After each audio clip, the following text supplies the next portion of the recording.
Yes, Mr. Nariman, we would like to. May it please your Lordship, my Lord, I'm very much obliged for this opportunity to address you, my Lord. I would have really been delighted if I was there physically, but my Lord, there are all sorts of constraints. Otherwise, I would have not.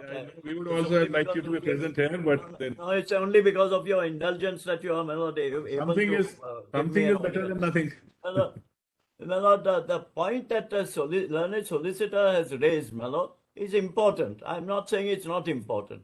The questions that have been framed are also important because they would have a bearing ultimately on something to be decided, in this case, affecting the Sayedna judgment. There's no doubt about it. It would be so. But the point only is, my Lord, today you have a writ petition of 1986 between a petitioner, the state, which is now redundant because the state was to support the act, but the act is repealed, and a private individual. Now, my Lord, a tenor of decisions have said that such a writ petition is not maintainable at all. Now, whether you decide it now, you decide it later, you decide it after 9 judges, but at some point of time, that decision will have to be done in a pending matter, because that is the only matter before you, containing a whole bundle of facts, a whole set of denials, lot of affidavits, which I'm not bothering you with. Therefore, my Lord, the question certainly can be referred, but nothing survives today in this petition, and that's for your consideration. Because although the act is repealed, the question of my right to excommunicate and the challenge to that survives, does not enable the present writ petitioner to move under 32. That's for your Lordship's consideration. There are judgments of your Lordship specifically saying between private parties there cannot be an enforcement of the writ. Now, that's one of the considerations, whether you take it up now, whether you take, I'm not at the moment trying to short circuit anything, but take it up now, take it up later, but that question does arise, and it will arise later. And there is one solution to this, perhaps, following what the solicitor says, namely, in the Sabrimala case, it was contended before one of the dissenting judges, my Lord, Justice Chandrachud, just as Mr. Nariman dissented, Justice Chandrachud also dissented. And the justice, that the Sayedna case should also be referred. And his Lordship said, if your Lordship turns to the Sabrimala judgment at page 180, para 272, 2019, 11 SCC, if you have got it with you, my Lord. Para 272 you are mentioning? I'm obliged, my Lord, at 180. This is the other dissent of Honorable Justice Chandrachud. And this Lordship says, my Lord, after discussing it at the bottom, just before 273. This is concurring. In Saifuddin, he calls it Saifuddin, it's a Sayedna case, is presently pending consideration before a larger bench. That is your Lordship. Yeah. Because this comes subsequent to the 5-judge bench judgment, my Lord, which said that if you are convinced that the law laid down is wrong, then you refer it to Sivam. Lavati's judgment. So, my Lords, quite frankly, this was all considered by the judges. It's not as if it's only it happens to be the other dissenting judge refers to it. But in this opinion, Mr. Nariman, Justice Chandrachud's view was the view was just same as Justice Nariman. So it was the majority view. In this one, it's the majority. Yes, it was the majority view, same as Justice Nariman and same as Chief Justice Deepak Mishra.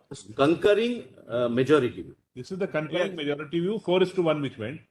Absolutely correct. It's only Honorable Justice Indu Malhotra who took the dissenting view, which ultimately Justice Gogoi Malhotra thought was a correct view, and ultimately all those questions are Everything is arisen. gone through, yes. So there is no doubt these questions, the questions as framed by the 9-judge bench, I can't get away from it. It requires to be considered, and it will possibly be considered in God's good time.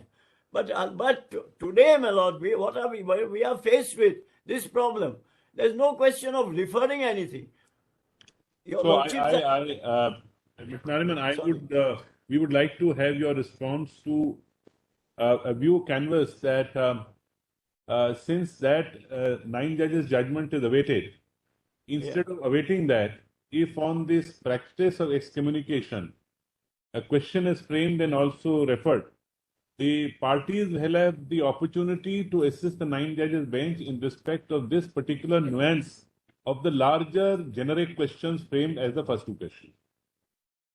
My lord, I don't think that would be a proper way of doing it, if your lordships don't mind. Saying so. I'm seeking your assistance and opinion as to what you feel about it. Yes, I'm very much obliged. No, my lord, this matter comes because of Justice Lahoti's judgment.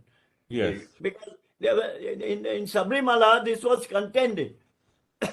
And Justice Chandrachud said, no, this is now before a 5-judge bench, let them decide whatever they want to do. And your lordships are now deciding what to do. And my suggestion, my lord, following the suggestion I made, which I consider, my lord, quite reasonable of the solicitor, that apart from the lists, etc., that just let this, my lord, stand over till the decision in the 9-judge bench, because all those questions, this question has to arise. There's no question of now framing another question and referring it again, because that occasion doesn't arise. And anything else? Anything else, Mr. Nariman? I'm sorry? I said anything else you would like to say? I think. Yes, I'm sorry that the 9-judge bench has dissolved. It's not dissolved. The 5 of the judges have retired, etc., but that makes no difference. Then there is an order of the 9-judge bench framing questions. So either they have to be answered, or, my lord, something has to be done about it. Now, and I have no doubt that the answer to that question will certainly help this honorable bench to determine the correct view to be taken on excommunication. There's no doubt, because you just see the questions. They are all questions 2 and 4. Yes, they have large generic question, but Nariman, on the lighter side, this is not in my hands. Actually, just to, the matter was, in fact, the 9-judge bench was listed for 1 week of continuous hearing in 2020 March. Yeah, but then COVID intervened. Otherwise, it was only sat for a day. But unfortunately, because of that. But initially that flu intervened.